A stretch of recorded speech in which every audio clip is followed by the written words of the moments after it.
looking at quite possibly the wettest May Tulsa's had since 1954. At least you're nice and dry as we get ready to start another episode of Explore Tulsa. This time we'll catch the big one. Then we visit among the jet set, followed by a classic collection, plus a Tulsa artist that keeps popping up. Hi, I'm Stevie Fernandez. And I'm Trish Whitmer. We are delighted to see you back with us for this week's Explore Tulsa. Stevie, do you ever do any fishing? Well, I grew up in the Texas Gulf Coast. So, is that a yes? No, those saltwater fish like to bite you back, but I always did want to go out deep sea fishing for the fight that those big fish put up. Well, in Oklahoma, you actually don't have to go out that far to take on a big catch. I've heard of such stories with guides like Zack leading the way out in Grove, Oklahoma.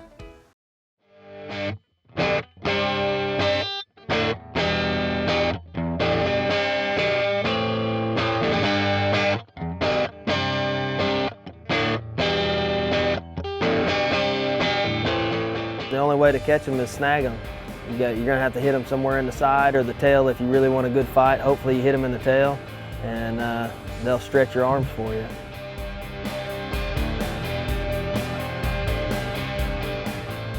I've been coming over this lake for the past 20 years.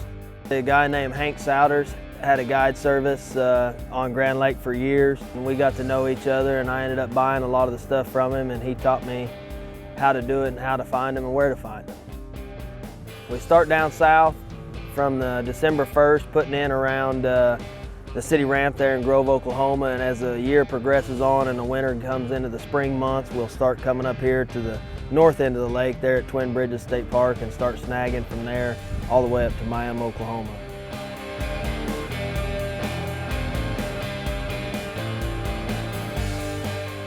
It's just a great place to bring the family and enjoy the fishing. There's so much different species to fish for.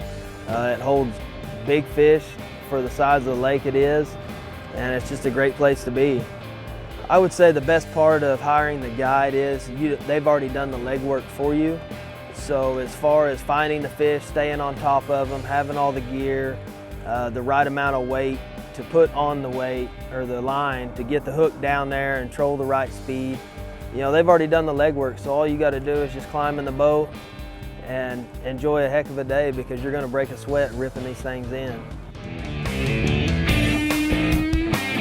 People enjoy the paddle fishing for the fight. To hook onto a fish of these size and these strength, you're going to have to go into the salt water.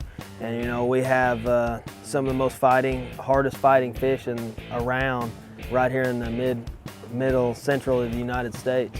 They dated them back to the prehistoric time, and you know, they don't eat nothing. They don't bite on necessarily a bait. They use their paddle. They've got some sensors in the end of it to find as a radar for some microscopic zooplankton, and they just kind of filter feed. We're idling over these fish with our sonar. You know, by the bigger the arch with the more the yellow color in it, the bigger the fish. And that kind of distinguish on maybe how big it is or what way we're going with it. You know, we have our split screen on our map and our sonar. That way we can see that we're going to stay right in the river channel because them fish congregate on the edges. And how we do it, we use a 12-aught barbless hook because barbed hooks are against the law here in the state of Oklahoma. That way, if you catch and release, it does not tear the fish up, you know, like it would if you was to just catch and release with a barbed hook. Usually when we're out, we average a pretty solid 30-pound average on a 5-hour trip. You know, like we went out Saturday and we had a 50-pounder at the biggest and 4 other fish over 40 pounds.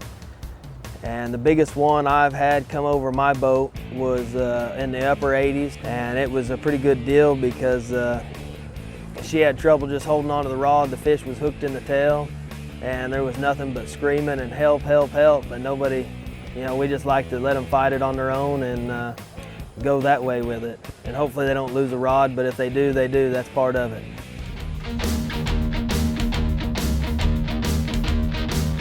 What makes the paddlefish so famous, especially to the state of Oklahoma, is they are in high demand for the spoonbill caviar, which is the eggs.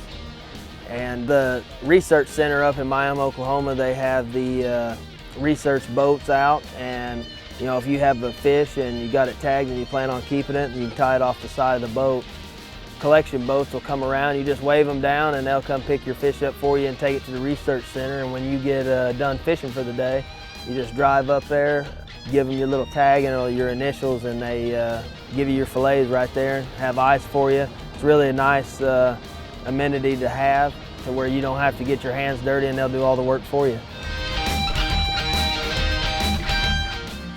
I enjoy taking people out for the reasoning of, most of the time these are the fish they catch with me may be the biggest fish they've ever caught to date. And seeing the excitement on their face when that big 50 or 60 pound spoonbill comes up to the top and just stretches the line on them and bends the rod over and dang near pulls them in the water.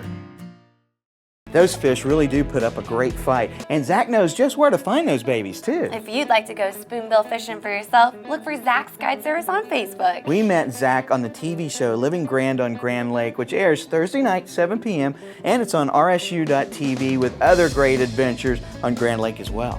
You know what would make a great adventure? What's that, Trish? Going anywhere you want, anytime you want. The best way to do that is by having a private jet available 24/7, and with Jet Linx Tulsa, Russ Newman does just that. Let's learn how to join the club next when we return with more Explore Tulsa.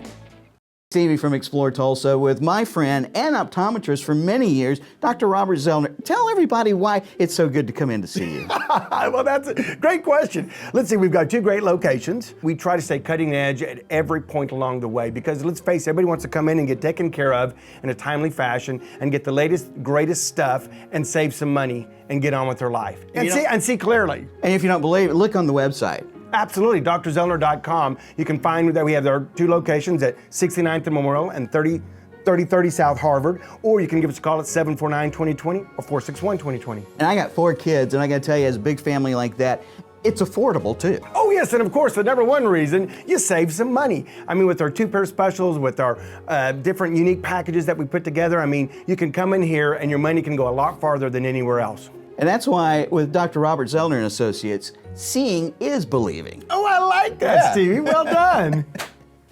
If you ever wanted to know what jet setting is all about, then Explore Tulsa is just the right place for you. That's right, Trish. New to the Tulsa International Airport is a company that's been around since 1999, but it has a local partner in Russ Newman that likes providing a family-friendly feel to doing business in Tulsa. Ever since I was a kid, I loved flying. I started taking flight lessons myself in 1977, and then following school, joined the aircraft charter business in 1986. And that's when I moved back to Tulsa, and then started my own business in 1990, so I've been in the charter business for years.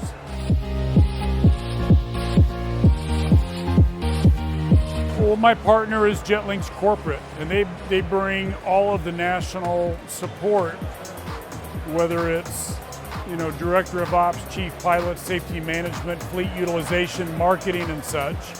And has put together the network that allow us to be able to offer to our customers the sort of guarantees of not only price but availability.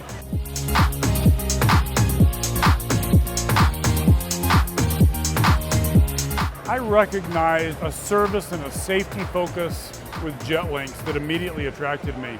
But I also realized there was synergy to be in partnership with a national organization, yet really focus on a local level on the service to our customers. Tulsa is the 10th Jet Linx base. Headquarters are in Omaha, and the team up there does a remarkable job of supporting all the bases. And here it really leaves us free to focus on client services and flying the airplanes.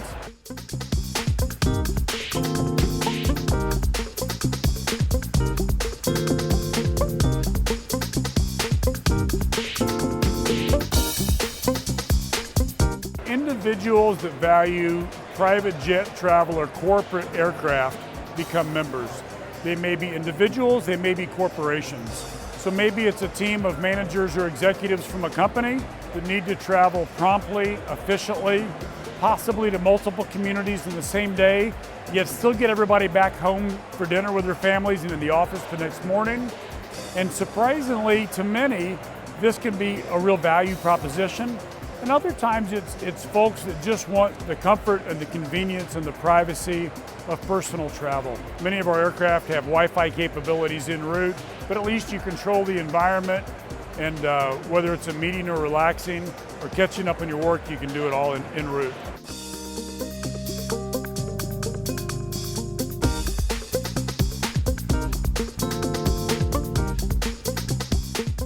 We do have guaranteed availability, and the pricing is consistent. What we do first is we draw on the resources of our locally managed aircraft, much like the one you probably see behind me here.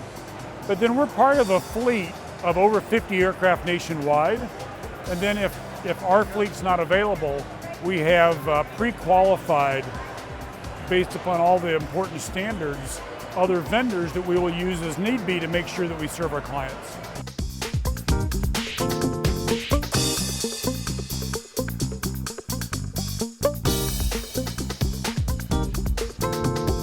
What we do is, rather than specific aircraft make and models, is we have categories of aircraft: small, mid, super mid, and large.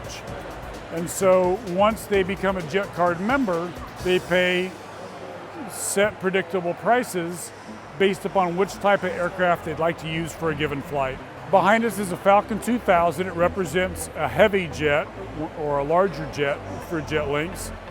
Very comfortable for up to 10 passengers, a range of 3,000 miles, and really just a great representation of comfort and flexibility and capability. Well, stepping on down, a Gulfstream G200 with, I believe, 9 passenger seats and also nice range and speed. But we have Citation Excel and a Beechjet 400A, which represents what you would call a small jet, but still very comfortable for 6 or 7 people traveling even over 1,000 miles. It's very gratifying, whether it's a company that was able to go out and see their client and solve a problem or close a deal, or a family that through this sort of flexibility brings a family together when otherwise they might not have the opportunity. It's very gratifying. Trish, we could get a Jet Linx membership, fly all over exploring Tulsa and more. First, we'll have to check with the boss. But if you'd like to learn more about how you can have yourself or your company enjoy the benefits of riding in style, then visit jetlinx.com. Those jets are awesome, but every now and then I love to take like a little step back in history and learn how we traveled before the jet age. A good place to do just that is in Inola, where you'll find Mike Fuller's Auto and Gas Museum. Oh, he has the greatest collection of Model Ts and old Dodge Brother cars and so much more. Sounds like we should check in with Mike next when we come back with more Explore Tulsa. Hello, I'm John Erling with Voices of Oklahoma. Our great state has been home to countless individuals whose place in history has been earned through each of their many accomplishments. Voices of Oklahoma's mission is to preserve their story in an oral history presentation like none other. Accounts direct from famous Oklahomans, political figures, and many others who have left their indelible mark on the development, history, and future of Oklahoma. So please, treat yourself by listening to those who are the voices of Oklahoma. If you're like me and sometimes wish you'd have been around during the early 1900s, then you'll be so glad you stuck around for more Explore Tulsa. Well, that was a time that Henry Ford started to roll out his first Model Ts out of the factory and into the showroom floor with a sticker price of only $950. Plus, as his team continued to make innovations to reduce production costs, he passed the savings on to the consumer. And at one time, the Model T was selling for as little as $280 a car. Lucky for us, Mike Fuller has a love for the Model T and many other autos from the past, and you'll find them all at his museum in Inola.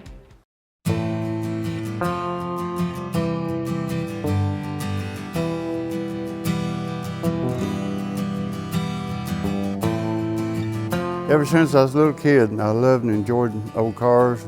I could tell you every make and model when I was a young kid. The first car I owned was a 1931 Model A Ford Coupe. I drove it through high school, and everybody knew me. I had a real good friend named Jerry McLean, and we went just about everywhere in that car when I was in high school. And after that, I got a 57 Dodge, two-door hardtop Cornet. Still had the Ford. Wished I had the Dodge. My dad was a Dodge guy. He loved Dodges. So our family mainly had Dodge and Chrysler products. He actually found that Model A and took me over and showed it to me.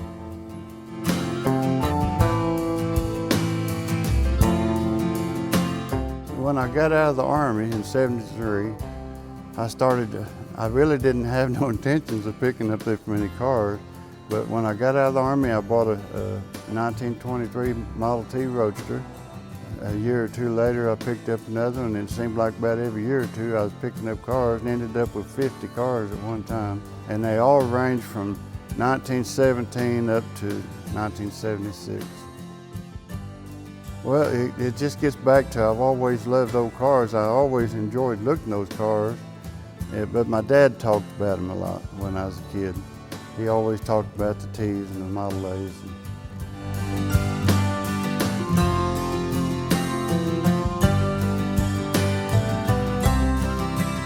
On these old cars, you kind of get into the era that you enjoy, and the older cars I always enjoyed, but the newer cars that I got that 48 Chrysler there. Now you can get out and drive that car, and it's smooth. It just floats down the highway.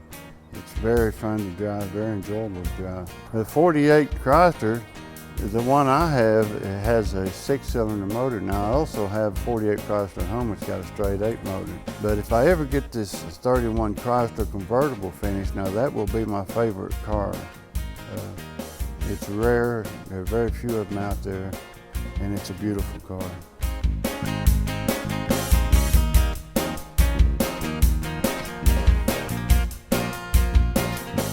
There's 150 gas globes in here, and they're all original except for about 10. Them globes, they probably date back to the 20s, or late 20s, I would say. And they ran them globes up to the early 60s. And the early globes would have had a glass body. Now the lenses is all glass, but the early globes would have had a glass body or even solid glass. And then later on, 50s and 60s, they started putting a plastic body around the globes, and they still use the glass lenses.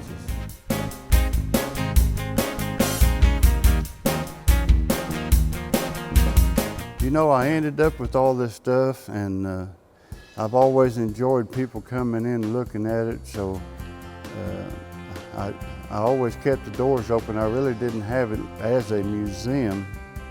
But as people come in through the years, they started calling it a museum. So I don't know, 6-7 years ago, that's when I finally started calling it a museum.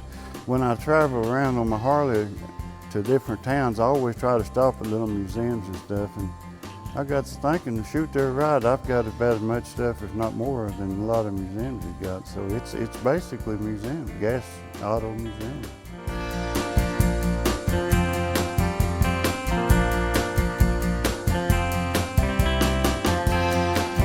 What's interesting is how many people will say, well, my dad had a car like that, or my grandpa had a car like that, and then they start telling stories.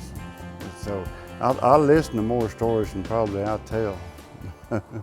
That's like every guy's dream, a building full of cars and other auto memorabilia. Then it's a good thing Mike is willing to share. And if you'd like to see his collection for yourself, visit Mike Fuller's AutoandGasMuseum.com. He says stop by anytime, but you might want to call him first to make sure he's in. Mike is such a great guy, and it's amazing, all that history and gas station art that he has to share from the 20th century. Well, you know, there's great art from the 21st century too. And one of the artists making her mark on Tulsa is our next guest. We go in the studio with a very talented Anna Rutherford when Explore Tulsa continues. Hi, I'm Rob Lowe, and I have DirecTV. And I'm peaked in high school, Rob Lowe, and I have cable. DirecTV is wireless, so you can put your TVs anywhere without having to look at those ugly wires and boxes in every room. Cable isn't wireless, but you just gotta put something in front of them. I'm still in awe of how great my TVs look, and I'm still captain of the team. Don't be like this me. Get your DirecTV upgrade and custom installation today from Video Revolution, your official Tulsa area DirecTV connection. Hi, I'm Debbie Letterman with AMAX Sign Company. I'm the president and owner of the company, and you are watching Explore Tulsa. You know, it's not like me to brag here on Explore Tulsa, but in my younger days, I was quite the artist. Stevie, you were 3 and painting on your parents' walls with watercolors. I was ahead of my time, Trish. Well, a young local artist that really does show quite a bit of talent is making her way onto the art scene in a big way. Anna Rutherford was just recognized by the Royce Myers Gallery, where her work is now available along with several other great artists. When I discovered that I was an artist was in 4th grade. I was doing this mosaic project, and my teacher put it was a fox, and it was turquoise and bright orange, and she put it into a contest, and I won 1st place. She went up to my parents and said, she's got it, she's an artist. So ever since then, I've always taken classes and been really involved in all sorts of arts. My father's side has painters, and they just kind of did it as a hobby. And my mother's always been a photographer, but no one's ever been a fine artist and a painter like I have. In my senior year of high school, I started taking AP art classes and kind of discovering scholarships and different opportunities.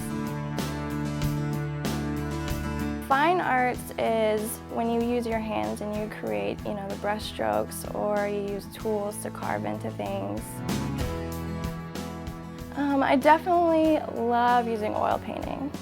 Oil paints can really, create that skin tone and that sheen, and you create rich, beautiful colors that you can't create with other materials. I also do bronze casting. Bronze casting, it is casting sculptures that you've created out of clay into bronze pieces. My style actually spawns from, I have RA, rheumatoid arthritis. When it's cold out, it's really hard for me to hold on to brushes. And so I kind of create my own tools. I'll wrap rags around thin brushes so that I can grip them better, and I do a good job of catering. There are certain days that I just can't paint, and then the next day I'm on fire, and it always gives me a drive, and it always gives me subject matter to paint. And so I look at it as a positive thing, and it's really interesting. I've had a lot of people come up to me and tell me their stories about the different things that they struggle with, whether it's a family member who has diabetes, or they had cancer, or even just small, mental illnesses. So it's really fascinating how it's reached out to people. I do private commissions, and so I am driven sometimes, by what their vision is of something, like if I'm doing someone's dog to illustrate or their wedding. But as far as my own work, my drive is something that it's just, I wake up and I think about art. My art that I create it's a lifestyle. And everything I do when I drive down the street and I see, a certain leaf or a shape, I'm like, wow, that'd be a beautiful painting, in the background. It's just a continual, instinctual thing. It's certainly like an inner drive that I've always had, and I can't imagine not feeling that way. I definitely want everyone to be able to look at my work and say, oh, that's Anna's, handwork, that's her brush stroke. But I don't want to cage myself to being open-minded to new ideas and forms of art and different ways to express myself. But I don't want to lose myself at the same time. I just started in the past 6 months doing live painting. And it's been a really great experience for me and for everyone else. Even simple things like mixing my paints in front of people, they had no idea that you didn't just buy it out of the tube. And it wasn't so much of the piece that I produced as much as the act of painting and getting to see what most people don't get to see. They see a finished product, but they don't see how it happens. A lot of people feel that you would have a lot of anxiety, but I get really excited about it actually. But I think that pressure really gives me some drive to really focus and get some work done. I've been able to really paint pretty quickly and kind of push myself and, see how fast I could work. And I think my speed has definitely developed. What I love most about getting to do artwork is I'm happy every time I step into my studio. always want to be in my studio. Sometimes I have to pry myself out, like fall asleep standing up because I love what I do so much. And I hope that everyone can do something that they, want to push themselves and put their all into. And so I'm really lucky I get to do that. That's huge for me. I really enjoyed meeting Anna because not only is she working hard at the business of being an artist, but she's also lending herself to help with the annual art auction, which raises money for the Tulsa County Medical Society. You'll find Anna and more of her work on Facebook, or stop by the Royce Myers Gallery on 17th in Boston. Watching Anna work makes me want to get my oils out and get more creative. Oh, good. I didn't even know they still sold paint by number sets. Stick around. There's more Explore Tulsa just ahead. Hi, Dr. Robert Zellner here. For over 20 years, I've offered affordable, convenient eye care in Tulsa. Right now, you can get one pair of glasses or contact lenses starting at just $99, or my two-pair deal for $129. Hey, and as always, the eye exam's included. Walk-ins are always welcome. Glasses are ready in about an hour. Plus, we have over 2,000 frames to choose from. We're open 7 days a week. Come see why we're voted Tulsa's best. And our drive-thru at 69th and Memorial makes pickup simple and easy. For the best eye care value in Tulsa, Dr. Robert Zellner and Associates. At Video Revolution, we're ready to make it rain. No, Stevie, we've had more than enough rain. I'm talking about the shower of savings you get by shopping at Video Rev throughout the month of May. Like saving $1,000 or more on a new 4K TV. Or save $500 on a 65-inch Toshiba 1080p LED HD TV. This Toshiba 55-inch 1080p LED HD TV saves you $350. There's a 100% chance you're going to save big in May at Video Revolution. Video Revolution on the northwest corner of 71st and Lewis. Be sure and join us next week when we tour the Expo Square and learn all about the Golden Driller. Special thanks to Zack of Zack's Guide Service for taking us out paddle fishing. And thanks to Russ Newman of Jet Linx of Tulsa for showing us how to roll in those sweet private jets. And thanks to Mike for showing us around Mike Fuller's Auto and Gas Museum. And to Anna Rutherford, we all can't wait to see your new work at the Royce Myers Gallery. Remember, if you miss any of the show, you can always catch us at exploretulsa.com. As always, each week we feature the people, places, and attractions that make us proud to call Tulsa our home. Hey, don't forget to like us on Facebook. Share with us someone you think Tulsa should know more about. Plus remember, Explore Tulsa is brought to you by Video Revolution, located on the northwest corner of 71st and Lewis. Stop by, say hello to Ron and all the guys for your home entertainment needs. And Explore Tulsa is also proudly brought to you by Dr. Robert Zollner and Associates. Home of the two-pair for a $129 deal with 2 locations, 3030 South Harvard and 69th and Memorial. Well, that's all the time we have for you on this week's show, but we'll see you next week right here on Explore Tulsa.